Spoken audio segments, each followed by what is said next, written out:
Background কেমন? আমার family background অনেক হাই। যদি আমি জানতে চাই যে আপু আপনাকে যে বিয়ে করবে তার মাসিক স্যালারি কেমন থাকতে হবে? 20 থেকে 30 লাখ। একটা ছেলের 20 থেকে 30 লাখ টাকা ইনকাম করা কি সম্ভব? চাইলেই সম্ভব ভাইয়া, যার যোগ্যতা আছে সে করবে। আর যার যোগ্যতা নেই করবে না। আচ্ছা, ছেলে দেখতে সুন্দর কেমন থাকতে হবে? দেখতে মানে শ্যামবর্ণের হলো হবে। তার আচ্ছা, বয়স কেমন হতে হবে? বয়স 35।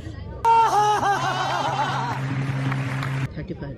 এখন তো মানুষ সুগার ডেডিং পছন্দ করে, যদি না ভাইয়া। সব ঠিক আছে, মানে টাকা পয়সা সব আছে, না ভাইয়া। মাথায় টাকা আছে, আপনার 30 লাখ টাকা ইনকাম চাচ্ছেন, আমার না দেখেন, আমার বয়স 18, তো আমি তো এর থেকে 25 বা 26 এরকমই হইলেই ভালো। তো এটাই আমি পছন্দ করি। মানে সুগার ডেডি হলেও চলবে না? নো, দেখতেও সুন্দর লাগবে, 30 লাখ টাকা ইনকামও থাকবে না দেখতে অত সুন্দর লাগবে না, শ্যামবর্ণের হলেই হবে। কেমন এই ছেলের মতো দেখেন তো, আমার একটু দেখেন, আর নাম হিরো না, এটা হিরো আসলে আমরা ভালো একজন ছেলে খুঁজে মেয়েকে বিয়ে দেবো। কোন মেয়েকে? আমার এই ভাগ্নিকে।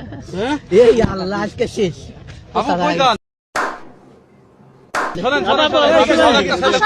লজ্জার কিছু নেই, এই যুগে কেউ লজ্জা দেখে? कहाँ से आते हैं?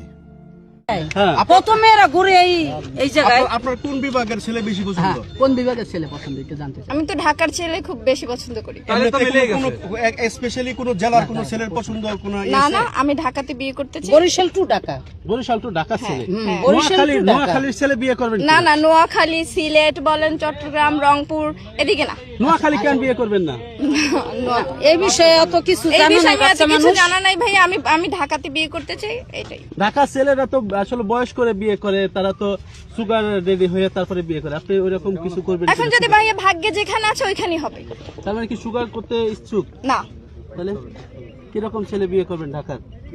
কেমন ছেলে আসলে আপনি বিয়ে করতে চান? মানে মাসে কি কেমন ইনকাম থাকতে হবে? এইটা বলা যায়, এটা কি বলা বাকির যায়? উপর নির্ভর আচ্ছা করবে। আপু, আপনার যদি বলা যদি যায়। কোনো রংপুর কিংবা গাইবান্ধার ছেলে আপনাকে বিয়ে করতে চায়, সে ঢাকা থাকতে চায়, আপনি কি বিয়ে করবেন তাকে? না, কারণ রংপুরের ছেলেরা ভালো না। এটা ভালো না? বরিশাল तेरा बाप यहाँ छोड़कर गया था कि तेरी माँ?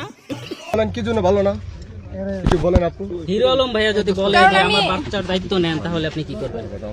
না ভাই, এইসব কথা বাদ দেন। কারণ তুমি আমি সাক্ষাৎকার তো দিয়ে দাও ওই ব্যাপারটা। না, আমি পার্সোনালি